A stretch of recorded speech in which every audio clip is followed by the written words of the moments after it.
হরে কৃষ্ণ, রাধে রাধে বন্ধুরা। আজকে একটা গল্প বলি তোমাদের। দুই বন্ধু মিলে একদিন রাস্তায় ঘুরতে বেরিয়েছিল। তো পথে যেতে যেতে তারা দেখতে পেল কোনো এক স্থানে নাম সংকীর্তন চলছে।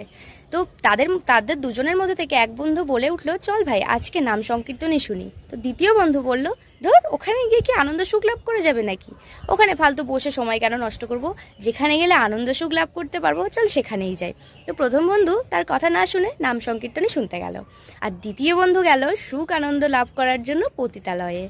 তো যাবার পর প্রথম বন্ধু মনে মনে নাম সংকীর্তন না শুনে ভাবছে যে ধুর এখানে কেন আসলাম, আমি তো আমার বন্ধুর সাথে যেতেই পারতাম, তাহলে অন্তত পক্ষে আনন্দ তো লাভ করতে পারতাম।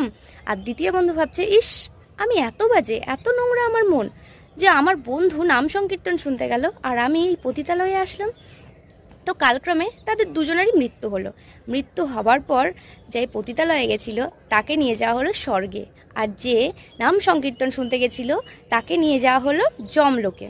তো এর থেকে আমরা কি বুঝলাম, বাইরের পরিধানটা চেঞ্জ করলেই, পরিবর্তন করলেই যে নিজের ভেতরটা পরিবর্তন হবে এমন কিন্তু নয়। তাই সবার আগে নিজের মনকে শুদ্ধ করতে হবে, নিজের মনকে পরিবর্তন করতে হবে, তবেই না ভগবানের চরণ লাভ করতে পারবে।